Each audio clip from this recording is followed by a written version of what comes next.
Good morning guys. So this is Mindanao, lalo na sa aking mga followers, aking mga viewers, aking subscribers dito sa aking channel YouTube Kalyaw Kasabong TV. Sa umaga na ito ngayon, magbigay naman kong konting tips sa inyong mabaguhan pa lang tungkol sa kaalaman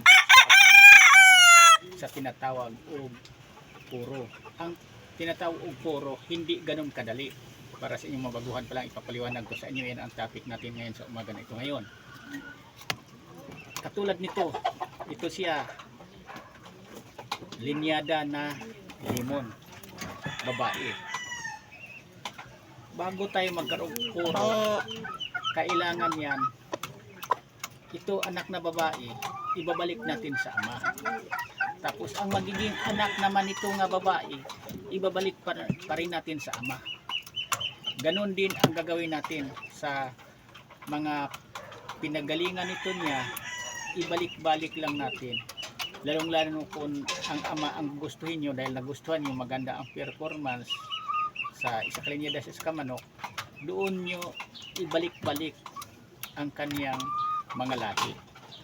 Pero sabi ko sa inyo, matagalan yan bago matawag natin puro. Nakailang balik pa kayo sa ama. Kung yung ama na yan, yan ang gusto nyo nga mapuro para nga lalapot ang dugo niya, hindi malagnaw na, hindi nahaluan na ng iba-iba nga linyada sa isa Kamanok. Simple lang. Unang anak na babae, ibalik natin sa ama. Tapos kung magkaroon naman ng anak na babae, ibalik pa rin natin sa ama. Tapos ang magiging anak naman rin na babae din, ibalik natin sa ama.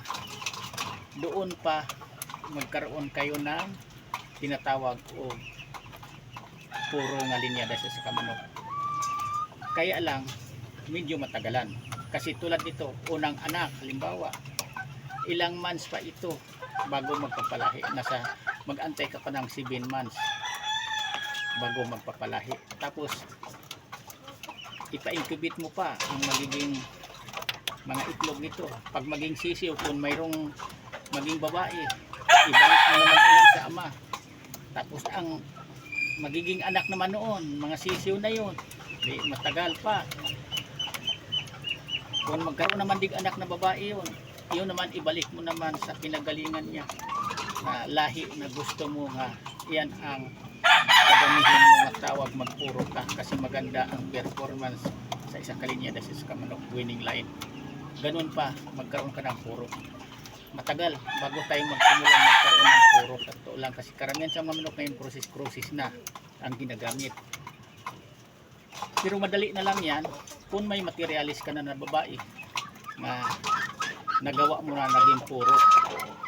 Di na matagalan, di na mahirap sa yan. Pero kung sa magsimula pa tayo, gustuhin natin magkaroon ng puro talagang tinawag na linyada sa dugo sa isa Kamanok, matagal pa bago magkaroon tayo ng manok na linyada ang hinawakan natin na puro na materialis.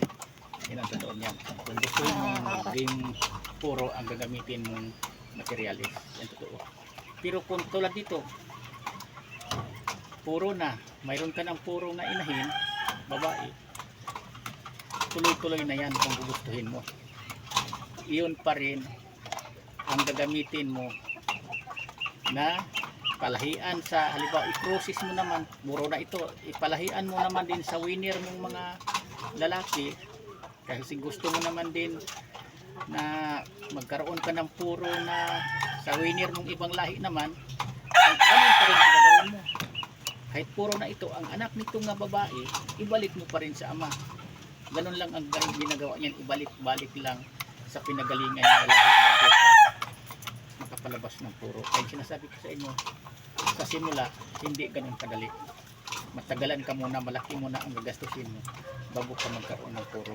At saka dito sa puro naman, bukod na magastos, matagal bago tayo magkaroon puro nga linyada dugo sa isa Kamanok, kailangan dito marunong ka rin na pumili sa puruhin mo. Kailangan ang winner nga linyada, tinawag o winning line, yan ang gagawin mong puro.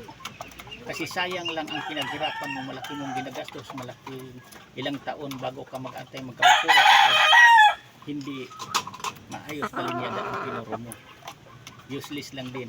ang kalabasan. Mas maganda talaga kung magpuro, kahit tinawag tayo nagpuro, ang linyada talaga nga mahusay, maayos, maganda ang performance sa record na winner na linyada, doon tayo magpuro. Huwag tayong magpuro sa hindi pa subok na linyada, wala pang napatunayan. Doon na tayo sa mga winner, may napatunayan, doon tayo magpalabas ng magpuro. Yan lang, sana mayroon kayong kunting matutunang mga baguhan pa lang. Hanggang dito muna ako. Bukas uli, ibang topic papaliwanag ko sa inyo. Sana kayo nag-isip gumawa ng pagpalahi ng manok na puro, naintindihan nyo kung anong ibig sabihin ng magpuro, magpapalahi tayo.